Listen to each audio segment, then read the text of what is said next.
One of the most common objections that you'll hear from prospects when cold calling is when they tell you to send over your information.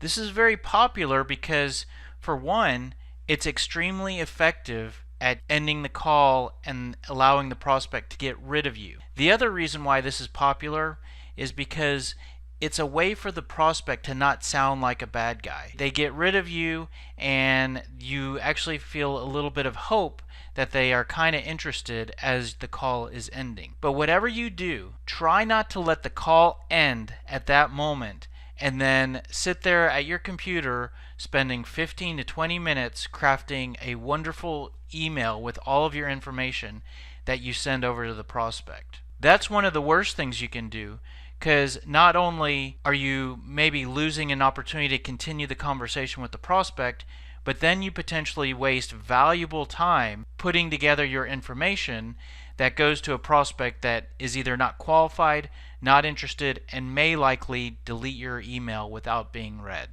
There are actually two different scenarios where this objection can occur. One is, as I already mentioned, it could just be the prospect blowing you off. This is when it often happens early in a cold call, maybe without much conversation.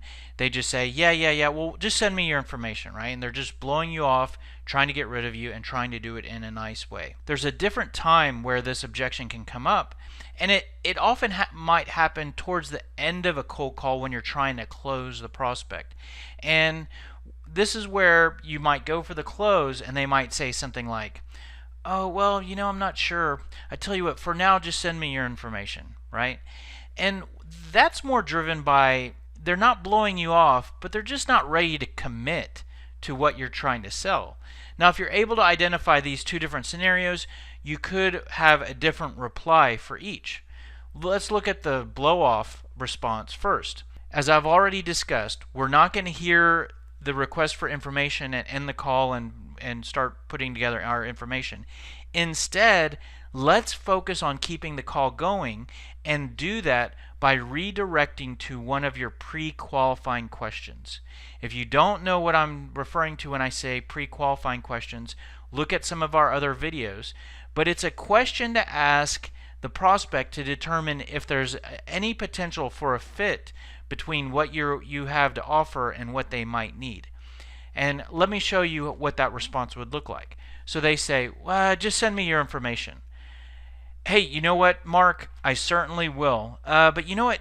So that I know what best to send you, because I have a lot of information, let me ask you a quick question. How concerned are you about how long it takes to get new sales resources ramped up and performing? At this point, if you're really direct and you ask that at the right time in the right way, the prospect is going to answer that question. Maybe their answer, the answer that they give you will provide you with more directions for you to go in. Maybe they give you an answer that actually allows you to go for the close of your next step instead of trying to send them information. Maybe they give you an answer that allows you to ask another follow-up question. And as you can see, what we're doing here is we're getting away from their request for information and we're keeping the conversation going. They may even just forget that they completely asked us for that information, and we might end up in a completely different place. If you don't know what your pre-qualifying questions are, you might want to stop to think about those, because you can use those in a lot of different ways. Let's look at if they're just not ready to commit. And like I said, this could happen at the end of a call, so maybe we've already asked some of our pre-qualifying questions. So they say, I tell you what, for now, just send me your information and I'll hang on to that.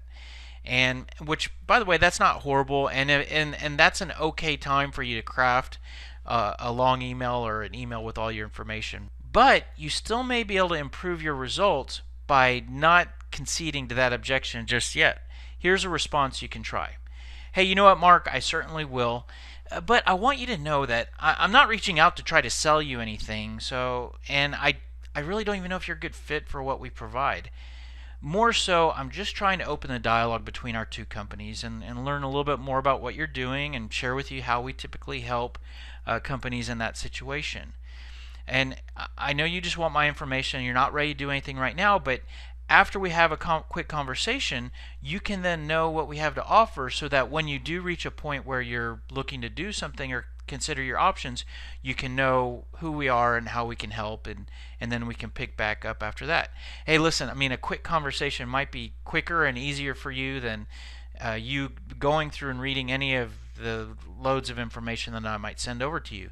So are you open to a brief 10, 15, 20-minute phone call next week where we can have a deeper conversation? That's the type of response and close that basically it focuses more on your goal. You always need to remember your goal on a cold call is not to sell the product.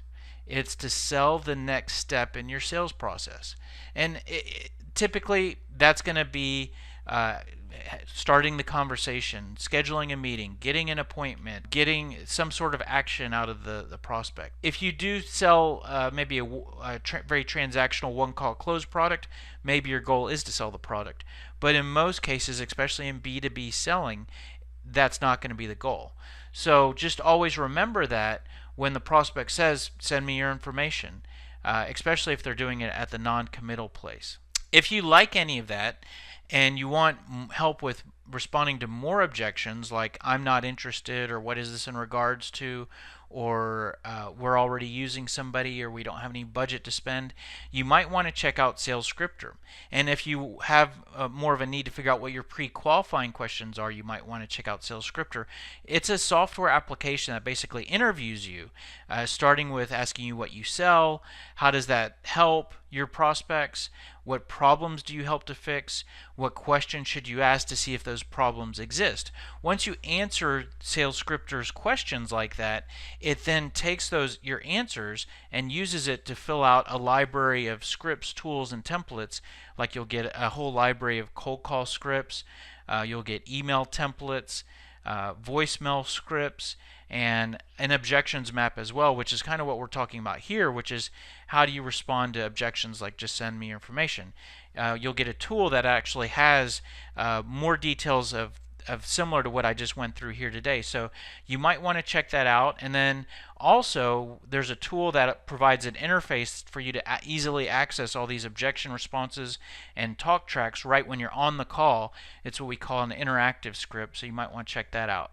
So if you like any of that and you want more help, here are some steps to go through. For one, go to our YouTube channel, and there's over 130 videos on there. Our full sales training program is on there.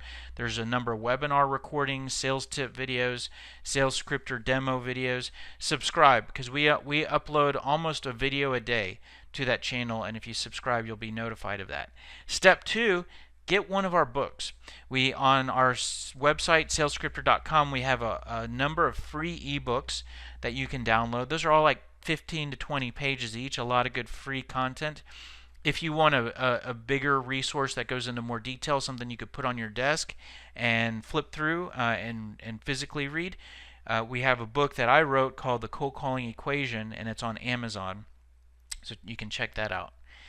Step 3 is sign up for a trial version of Sales Scripter. It's actually free. We have a 30-day free trial, and it's going to ask you some questions. So if you want any help answering those questions, we do provide a service called a Scripter Walkthrough, which is a 2-hour session where we go through and actually fill out all of Sales Scripter with you, and then you have a library of scripts and whatnot. You actually get a free Scripter Walkthrough with our annual subscriptions. Step 4 is, once you've gone through all of that, hey, feel free to reach out to us, and we definitely provide one-on-one sales coaching, consulting for businesses, sales training as well. Check out some of our other videos for other sales tips, and good luck and happy hunting.